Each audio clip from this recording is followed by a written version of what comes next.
And you're on. Hey, hey, late night from Willowdale. Back here in our old studio at my apartment in the Spadina and St. Clair area.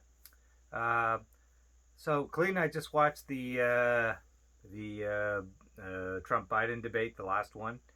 Um, it wasn't as much fun as the one of a number of weeks ago, which I thought was an SNL episode. And I, but this was much more restrained and Trump actually behaved himself. And as everyone's commented, we watched a bit of the post-debate analysis.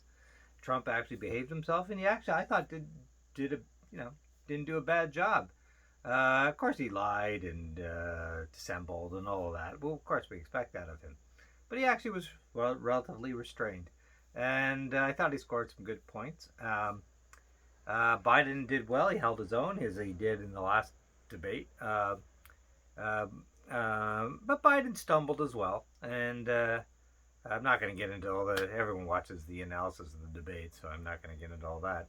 It's just that it was actually not a bad debate, and they got their points across. And I thought, Trump. I thought Trump, by the fact that he did reasonably well and constrained himself, uh, uh, he won some points.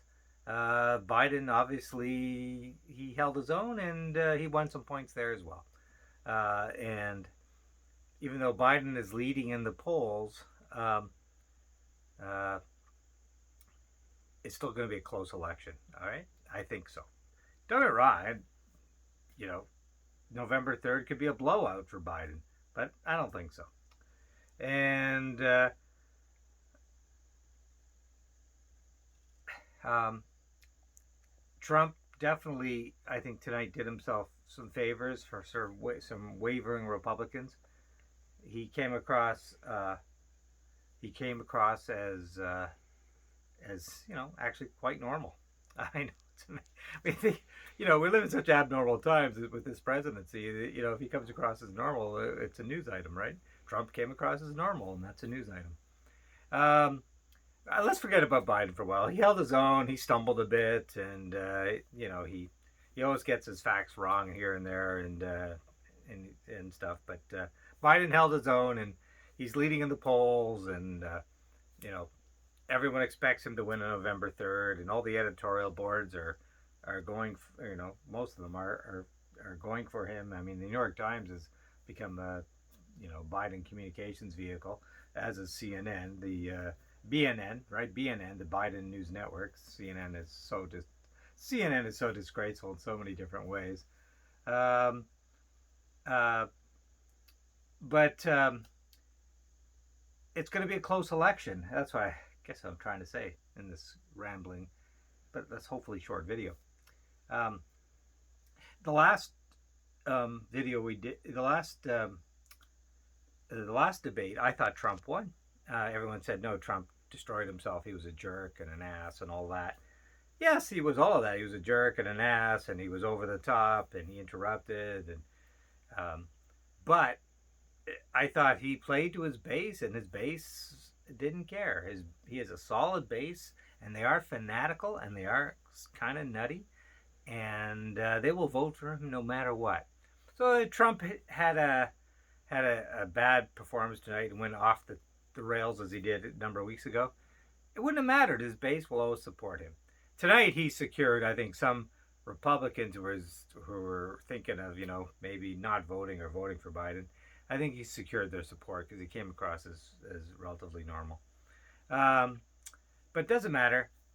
Uh, we lived through almost 4 years of this crazy president and the chaos and all that, and he still has a solid support. He still has a solid, I would say, 40% of the American population like this guy and will support him. So, and his supporters will come out and vote. Okay, they will come out and vote, and because they're fanatical. And yes, the Democrats are voting, early voting. Lots of Democrats, so that's interesting. So it's going to be very close. But we won't get the result on November 3rd. Right. So the sad thing is we probably won't get unless it's a total blowout for Biden. We won't get the results on November 3rd. The American system is so screwed up, so dysfunctional, and it is symbolic of the United States today. Let me have a glass of wine because this is just—it's true. Why is the most powerful country in the world not able to deliver election results the night of? I mean, it's enough to make you drink. It's enough to make you drink. We have an election in Canada, whether it's municipal, provincial, or federal. We know the results within an hour. The polls close 9 or 10 p.m. across the country. We know the results are known within an hour. A year ago, we had an election, and we knew that Justin Trudeau was reelected with a minority government within an hour. Our system works here. Why is the most powerful, wealthy country in the world not able to get election results? Whether it's primaries, we saw what happened in Iowa with the Democratic primary, and we've seen federal elections in the U.S. The one that Trump won went way into the early hours of the next morning, and of course we know the Bush-Gore thing. So why is the most powerful country in the world not able to have a functioning electoral system where the election results are known within a few hours of the polls closing? It is astonishing in this day and age with all the technology and all of that. And the great thing in Canada is we still use simple technology. And I've been I was a scrutineer for the NDP, so I remember scrutineering the vote count in polling stations, and we actually count the ballots, and then we look at the ballots, and then the returning off, then the person head of the poll calls the returning office, and the numbers are posted. So, it happens actually. It's old technology. You count the ballots, you call the returning office, the numbers are posted, and we know within minutes who won the riding. Like, in Canada, the riding, right? But not in the United States, it goes on and on and on. And this election, yeah, I'll be shocked if we know the results on November 3rd, on the night of November 3rd. Hey, unless if there's a Biden blowout, then we'll probably know early. But if it's going to be close, and I think it will be close, I could be wrong. I was wrong with Hillary. I thought Hillary would squeeze out we know the results. I thought Hillary would get that victory. I agree with you. I thought she was. Remember, dead. Cleve, we were at Woody's, right? We were thinking, and we knew that when we. I started celebrating early. I started drinking like crazy because Hillary was gonna win. Yeah, and then it all turned bad. Right. We came back to this apartment, and we looked at the results, and 2-3 a.m. in the morning, and it looked like Trump had won. Oh God, but that's a lot of people look at this around the world, from in other Western democracies, and they say, why can't the U.S. get this right? Why is this so contentious, and why can't they get the results out quickly? Why is the American system so screwed up? And I think it's symbolic of a very screwed up, dysfunctional society. Yes, the most powerful country in the world, technologically, militarily, the most powerful economy, yet they can't seem to get their elections, particularly their federal elections. They can't seem to do it. It's bizarre. Are midterms that difficult to get through as well? Or? No, I think the midterms actually, the last time when the Democrats came back roaring back in the House, that was pretty. It just seems these national elections seem to be real problematic. Mm-hmm. And that should be embarrassing for the United States. And of course, we already know now that people are predicting problems on November 3rd for all the different reasons. But I'm glad a lot of Americans are showing up to vote. They're voting early, and And you could also thank Trump for that because Trump introduced politics to a lot of these yahoos, right? And I'm glad Democrats are showing up. They did not show up for Hillary Clinton, and that's the reason they have Trump in office. And Biden is not hated like Hillary Clinton was. And I was saying to you earlier tonight, Cleta, in the park, I was surprised that Hillary did as well as she did, given how much people hated her for bizarre, irrational reasons. Hmm. And there are books written now about. There actually is a book written about why people hated Hillary so much. I mean, why did you know? And it's incredible. Like, first of all, that Hillary Clinton, a private citizen, is still so prominent in American politics. I mean, she's still probably the most famous woman in the world. You know, uh, and she's still prominent in American politics because a lot of people thought she was robbed of that election.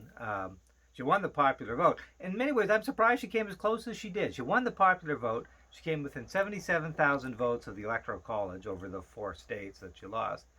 I'm surprised in many ways that she came as close as she did, given that so many people hated her. A lot of Democrats didn't vote, didn't show up at the polls. The Bernie Sanders supporters all voted for Trump, a lot of them, and a lot of them will probably vote for Trump again.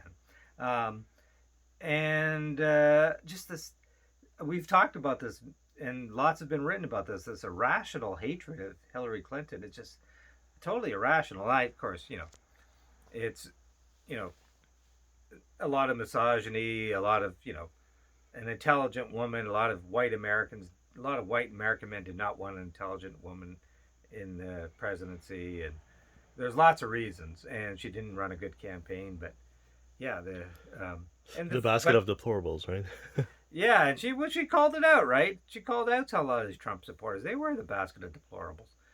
Sometimes you have to call it out. And also, she was seen as an elite, as she obviously was. But Deservedly so. Deservedly so. yeah, I mean, she's elite. Like, she was an accomplished person, right? Yeah. She served on the Watergate hearings as a lawyer in the Watergate hearings in 1973 or 74. Whenever it was. Yeah. God, her career goes back that long, A lawyer, first lady, senator, secretary of state, you know. Yeah, this hatred of Hillary Clinton it's so irrational. Of course, now with QAnon and everything, everyone thinks she's, she eats babies and everything. I mean, it's just absolutely nutty. And of course, there's a whole, there are plays written about Hillary Clinton now, and a lot of it is why, in the, why this hatred of this intelligent woman who should have been president of the United States. Mm. But I sometimes think I'm surprised she got as close as she did, given that this nutty narrative that was, written about her, and anyways, that's, But what was it like? What was it though? Like, what really? Like, what was it about her? Like, was it like, did people really think she was kind of like a warmonger? Is that what? No. I think that people just didn't want. They saw her as an elite, and they didn't. A lot of white Americans, a lot of white American men just did not want an intelligent woman, a strong woman like her to be president of the United States. Anyways, I don't want to dwell. This is not about Hillary Clinton. It's more about Donald Trump. But Trumpism. Reason I say that, I'm surprised Hillary got as close as she did, because Trumpism, it was a reaction to 8 years of Obama, and of course Hillary was part of that administration, and Trumpism, which is not going to go away, and that's one I want to. Trumpism. Trump was the vessel in which a lot of these hatreds of the United States just manifested. So, a lot of people who voted for Trump, these are people who don't believe in gender equality. These are people who don't like gay people. These are Racist. Right? These people are racist. They don't like the fact that the U.S. is becoming a less white society. They don't like the fact the U.S. is becoming a more diverse society, a more multicultural society. And a lot of Americans have been left behind. There's a lot of inequality in the United States, massive inequality, more so than any other Western democracy or industrial country. And the Trumpism was a reaction to all of that. Lessening equality, racism. The U.S. is moving. U.S. in a number of years won't be a majority white country anymore. Uh, and the other issue, the social issues, gender equality, gay rights, you name it. Trumpism's reaction to that. A good chunk of America does not wants an America of the 1950s. Okay, they don't want an America of 2020. So Trump was reacting to a lot of different things, and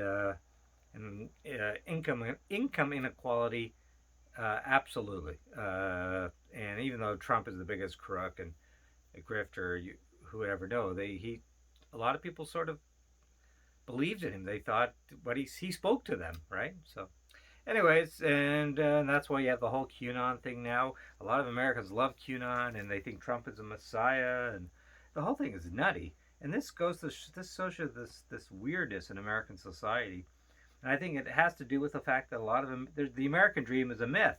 The American dream is a myth. Most Americans do not live. A good chunk of America lives absolutely shitty lives in poverty, no health care, no social safety net. And yes, when a demagogue and a thug like Trump comes along, yeah, they go for it. And they'll do it again in 10 days, 12 days. Um, so Trumpism isn't going away. Okay, if Trump gets defeated on November 3rd, and that's not a sure thing, Trumpism isn't going away. Those things going on in American society, uh, those deep divisions in American society aren't going away. Okay, the racism, the everything I just talked about. There's these fundamentalists, Christian fundamentalists, and their nuttiness, and Mm. the income inequality. None of that's going away. Trump didn't bring back any. Trump didn't do anything to help any of the people that voted for him. Okay, uh, the resort. It's just there's so much to talk about, but the U.S. is an incredibly divided place, and Trumpism isn't going away if Trump is defeated. Okay, those divisions are there. The economic divisions and the race divisions and the whole social issues and the religious, and the fact the U.S. is an extremely religious society still, and none of that's going away. Okay, so these divisions will continue. Even if Biden wins, he's going to have to deal with all this stuff. That's true. And the fact that a lot of Americans are suspicious of the rest of the world. Most Americans don't hold passports. They don't travel outside the United States. The knowledge of the rest of the world is so limited. They don't like they don't like Europeans. They don't like the Middle East. And maybe you could give them some leeway with not liking the Middle East, but they don't like Europeans No, either, right? and they think Canada's a socialist country, Right. which compared to them it is. But they will go to Canada because most Americans do have a favorable view of Canada, Mm-hmm. and a lot of the one country Americans will travel to is Canada. Um, but yeah, if everyone knows that you travel in the U.S., you watch a local newscast. There's nothing about the rest of the world. The rest of the world does not exist, and most Americans don't read serious newspapers. They don't read the Wall Like Street the New York Journal or the Times. New York Times, or they don't read serious newspapers. They read their local papers, which are devoid of any serious content. So, and this is not. I'm kind of rambling here, but I think a lot of the few people who view this video will agree with me. I mean, this is a country really screwed up, um, and what I actually really want to say about how how this symbolizes the divisions in the United States too, is how they divide groups into subgroups. Okay, so like on CNN they have the big map and they always talk, but they do this in the New York Times too. There's college educated whites and there's non-college educated whites and there's educated blacks and there's white suburban women and there's black suburban women, and it's nutty. Like, what country sort of bifurcates people like that? Like, we don't do it in Canada. I don't think they do it in the rest of the world. Just zeroing down on these different groups of people, like, that's bizarre. Like, it just sort of says, so it's just very bizarre. People are people, like, no matter where they live. I mean, no question. There is a rural urban divide in most of the world. I mean, rural people tend to be more conservative than urban people. That's just that's. But does it make sense to you that they would classify one group of people as I college know, educated? Like, I right? mean, The college educated one really gets to me, mhm. because some of the dumbest College. people I've ever met went to university or college. Some of the dumbest people I ever met were professors. Like, Andrew, no, yeah, no. some of the smartest people I met never went never went University or to college, right? Yeah. universities or colleges, or went after progressed after high school, um, um, had a so-called advanced education, right? I find that's insulting to people who never went to, you know, I like I said, you go to many people who've been to university or college, they don't know anything about the world. They trained in their little things, and even if they got a bachelor of arts or whatever, they just learn to memorize stuff, and they don't know anything about the world. They don't read serious newspapers. They don't read books. They did what they did. They got their degree, and for some reason they advanced in life. Well, they get pigeonholed into these careers, right? Yeah, And they just follow through with their kind of like vertical careers, and that's all they know. and Yeah. often these often universities and stuff, and the high schools as well, obviously, are centers of indoctrination. The smartest people who are the people who didn't believe it all, don't believe what the professors say, have independent thinking, uh, read independent books. Uh, you know, so of course now this is more important now with the woke left, and a lot of these university professors, Hmm. going on and on about the BLM crap and all that stuff, and you know. That's is now it is more and more important to have an independent mind. Uh, but uh, yeah, schools are generally centers of indoctrination. The smartest people are the ones who didn't go, who learned to read good newspapers, form independent thoughts, buy books independently. Mm. Um, yeah, I mean, high schools are the worst, obviously. Mm. Um, They that's actually, where yeah, kids are really vulnerable. They don't know a lot yes, about they the are, world, yes.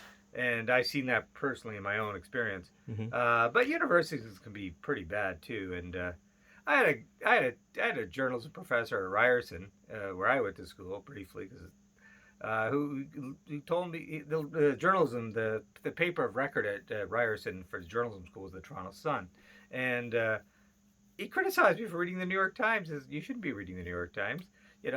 Like, I mean, Mm. he read the Toronto Sun every day. He was a journalism professor. Um, anyhow, Even back then, they that's were, why I yeah. hate this whole idea of college. Oh, college educated people are more brighter than and better than people who didn't go to college. I mean, it's so stupid. We don't do that in Canada. The Canadian media doesn't talk that way, but the American media is just terrible. CNN, the New York Times, they go on and on about the bifurcating groups, and I find that silly. It doesn't go on in any other place in the world except the United States, and maybe that's why the country's so divided. But Hmm. everyone who watches this video and watches American news will see that. Especially CNN. Like, that's all silly. Suburban housewives, and this, and college educated versus non-college educated. Oh, the And the whole thing is black silly. They're vote. all, yeah, black people here, and like, it just, they're all citizens. They all, yeah, get a grip.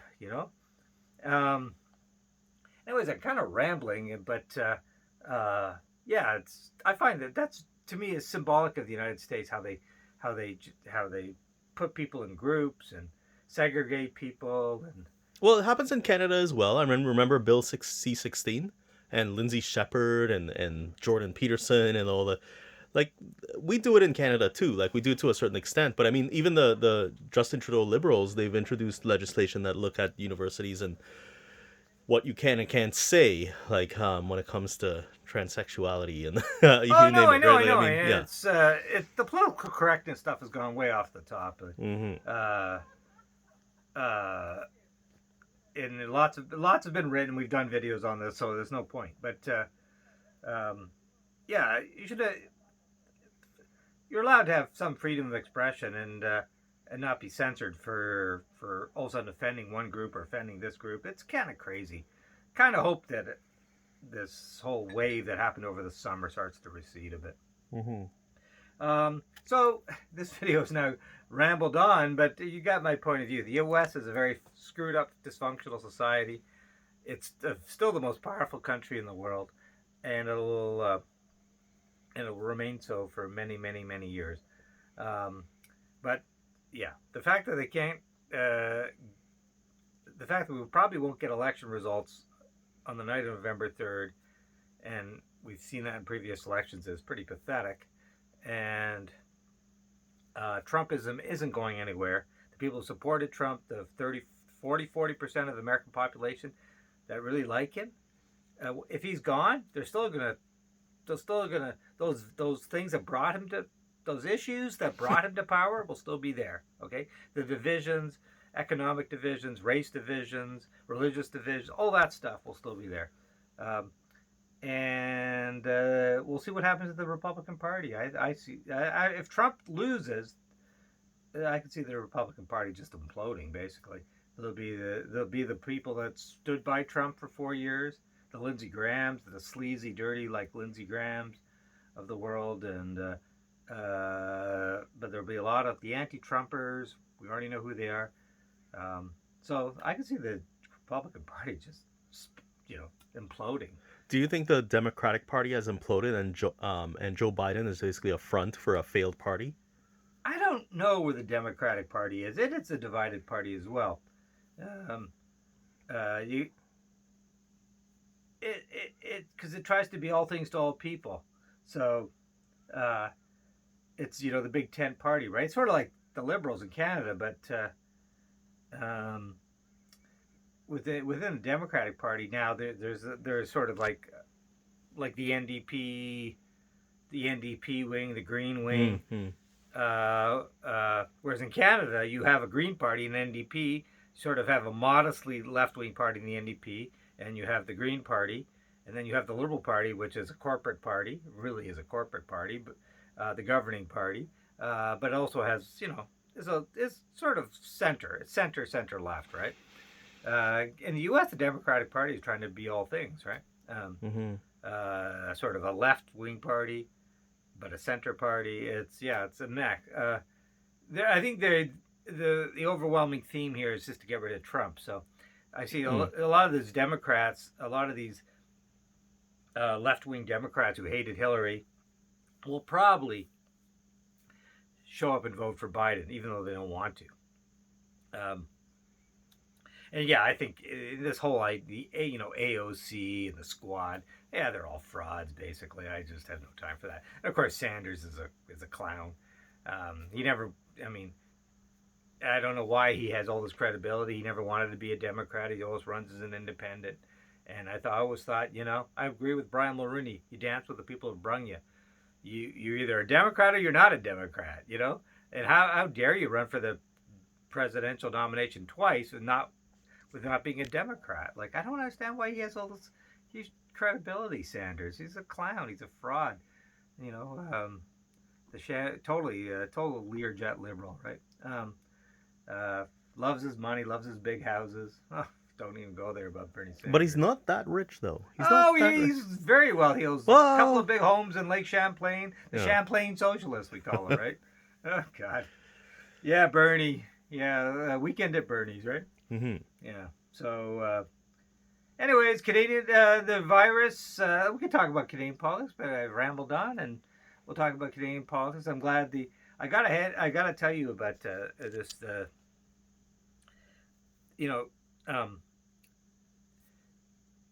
I think that Justin Bieber Trudeau has handled the COVID thing pretty good, and as of all the provinces, including Doug Ford. But this thing with this week with the motion to call a confidence vote on that was a bit arrogant of the Liberals. But I gotta hand it to the NDP. They've been criticized for being liberal lights and everything, and I'm not a fan of the NDP, and I've never been a fan of Jagmeet Singh, the Jagmeister. But I think he's grown in the job. I'll give Jagmeet Singh where credit is due. He supported the Liberals because he thinks going to an election is stupid. but also the NDP is broke. Really, the NDP is broke. They're low in the polls. They didn't really have an option, but he still comes across as the sane guy in the room. The Conservatives look like idiots this week. The Bloc is just a pathetic regional party that's not even worth commenting on. And Jagmeet actually looks smart by supporting the Liberals. Canadians don't want an election during this pandemic, and now the Jagmeister has come to the Liberal defense of the Liberals a couple of times in the last couple of months to prevent an election, and he actually looks sane. He looks like the smartest guy in the room, and I got to give him credit for that. Yes, I know the NDP can't afford to have an election; they're broke, and their poll numbers are not great, but he still looks like the smartest guy in the room, and I will give credit where credit is due, because he is a bit of a flake, but I think he's grown in the job, and I'll always give credit where credit is due. And He sounds like a teenager when he talks, though. Like, have you noticed that? yeah, Like, he yeah, sounds like he's still, he's not Noam Chomsky, okay? The Jagmeister is not Noam Chomsky, right. but he seems, I mean, smart. I think he's smarter than Trudeau, Mm-hmm. Justin Bieber, Trudeau. Hmm. And but I think he's done the country a favor, okay? Especially now, nobody wants an election during this second wave. So let me bring you to the second wave. Eventually, we're going to have to open up again. I know everyone's, Quebec and Ontario are in these a good chunk of Quebec and Ontario in these month-long pauses for bars and restaurants and stuff. But this virus isn't going away. And what are you going to do? You're going to keep shutting down the economy because this nasty virus, just doesn't want to go away. Like at some point, Trump is an ass. I get it, but part of what he says is true. You can't keep everything closed forever. So Doug Ford and Premier Legault in Quebec, they're going to have some tough decisions in early November, again about reopening restaurants and bars and stuff, gyms, because you can't close down things forever. If the numbers are still 600, 700, 800 infections a day, and they're not going down, what are you going to do? Just shut down the economy till the new year? This virus isn't going away. I think we're going to have to learn how to live with this. We already are with the masks and everything else. And I don't think you're anti-science by saying we're going to have to learn to live with this virus. We can't keep a constant shutdown on everything. I think we're going to have to learn to live with this virus. We already are in many ways. So the people who say, I forget about herd mentality and all that, but I think the people who say we're going to have to learn to live with the virus, which it'll still be around a year from now, they're right. We're going to have to learn to live with it. We can't totally shut down the economy. We're going to have to start reopening things again that we just recently shut down. And it's just common sense. It's not about being anti-science. It's just common sense. Trump in the debate tonight said that. Mental health issues, all sorts of issues related to shutting down, people losing their jobs. Eventually, you're going to have to swallow it and say, no, we can't keep, because we'll have no hospitality sector left. We'll have no airline sector left. We'll have nothing, So, yeah, I'm thinking, mid-November, if the numbers still aren't going down, then we'll have to rethink how do we live with this virus, and we can't have the restaurants and everything shut down forever. Mm-hmm. That's something to think about. And people shouldn't condemn. It's not anti-science. We know the science. We know this virus well enough. We're all wearing masks. We're all distancing. So we're hand sanitized to death. Life isn't normal. You can't go to a hockey game or you couldn't have done any of that. You couldn't go to a baseball game. None of this is happening. So at some point, we're going to have to say, how do we live with this virus? It doesn't seem to want to go away. And I know in China, they sort of really flattened it. But maybe they could do it there. But I don't know. There are no easy answers here. And that's a good way to end this video, Clete. Like, as we were in the second wave, There are no easy answers to how to deal with this virus. It's nasty. It's vicious. Um, and Well, in the U.S., for instance, they reported that infections are going way up, but deaths have actually been kind of leveled, right? So, I mean, is that an well, answer? no Like, I mean, hospitalizations. It's not. I don't think it's as bad as March. hmm Hospitalizations and ICU is not as bad. We've learned a lot, but yeah, it's at some point. eh, At some point, we're just gonna have to learn to live with this virus. Yes, I think you have to reopen the restaurants and stuff. You can have minimal hours.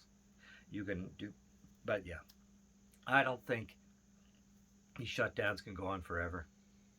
And well, no, in early November, if the month long pause that we've had in Quebec and Ontario, we see the numbers go down dramatically, then we know it's effective. But if they're not, then we know, well, what were we doing anyways? Like maybe that wasn't working. So all I'm saying is, I've always said in the videos, common sense, common sense, common sense on so many things. Let's just have common sense, and we'll see. Because we're, Trump has said it right tonight. Like it's like, and he's not the only one. The mental and social, the effects, the mental health effects, and the depression, and all that stuff that's gone with the shutdowns. You gotta weigh it all in, right? You gotta weigh it all in. So, and the financial effects.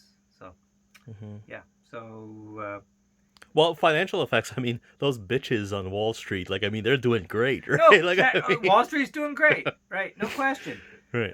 The tech companies, a lot of companies are doing great, no question. There's a real dichotomy in that, but it's the small restaurants and What really matters, right? yeah, it's the mom and pop operations. Yeah, so Hmm.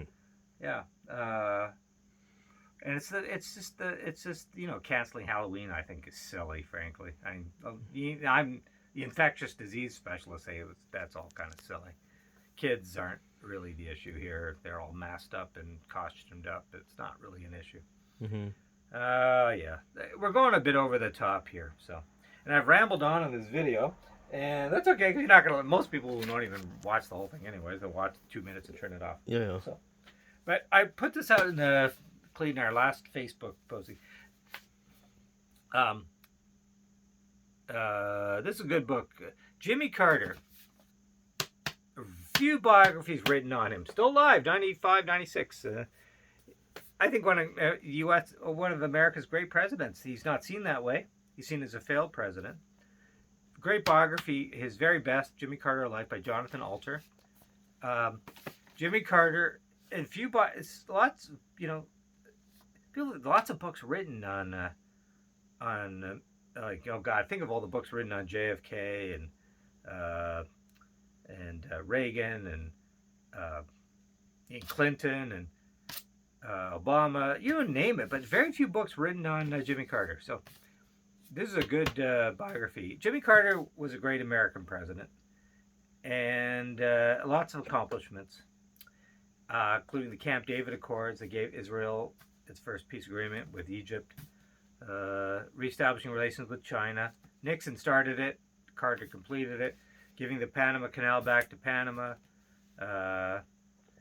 Carter had to deal with the economic after effects of the Vietnam War, and he had to deal with the oil shocks, and he had to deal with a failed policy on Iran. He failed on that too because he supported the Shah, but it was a failed policy that went back, right to the overthrow of the Mossad government in 1953 by the CIA and the British. So Carter had to deal with a tough 4 years from 77 to 81, and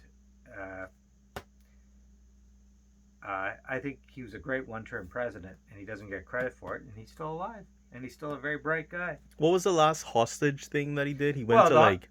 Well, he negotiated the hostage crisis. hmm He had the failed military mission, which a lot of people say, how did that military mission fail? There were so many backups, and how did Desert One? It was called Desert One. How did that fail in 1980? Like that should have succeeded. A lot of people have conspiracy theories about that. Mm. But he negotiated the hostage. He negotiated the release of the hostages. He to the morning that Reagan took office in 1981.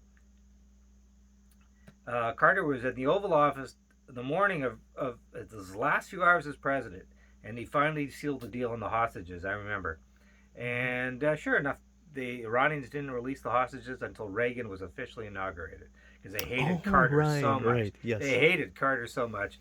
They didn't release the hostages until Carter was out of office, as like at noon on inauguration day. So but Carter actually didn't get credit for actually negotiating the release of the hostages. He did it. His administration did it. Anyways, good by Jonathan Alter. Good biography on Jimmy Carter. His very best. Jimmy Carter, a life. Uh, totally underrated president who's still alive. And Margaret McMillan, a sweetheart. I say that not be sexist. She's just a nice human being. Right. I know that comes across as very sexist, sweet. Right. She's just a nice person. A lot of these scholars are assholes, right? Right. But not Margaret McMillan. I met her. I remember meeting her at Ryerson, and I had a bunch of her books, and she signed them all to me, and she said to me, "I'm so honored you have all my books." She was so nice and such a nice person, and she's one of the great scholars. She's one of the great scholars in our modern world. She's written so many great history books. Paris, 1919, Nixon in China. This is her latest book, War: How Conflict Has Shaped Us, and War has definitely shaped the world. It's a great book. Margaret McMillan. She teaches at the U of T. She teaches at Oxford. She even taught at Ryerson, Cleve. Yeah. And I Thumbs met up. her at Ryerson. What a decent human being, and a great scholar, extremely bright, and she's one of these great thinkers who just is not in love with herself. You know how a lot of these great thinkers are in love with themselves. She's not. She's just a warm, decent human being, and she loves it when people read her books, and she'll always sign them, and a great human being. I'll promote her books anytime. And she teaches at Oxford. She teaches at U of T. And she used to teach at Ryerson, and she's a great Canadian. And we talk about our ambassadors to the world in terms of culture and intellectualism. Margaret Atwood and two Margarets, right? Margaret Atwood and Margaret McMillan. So that's it, and that's a good way to end this long video, which most of you won't watch anyways. So on that note,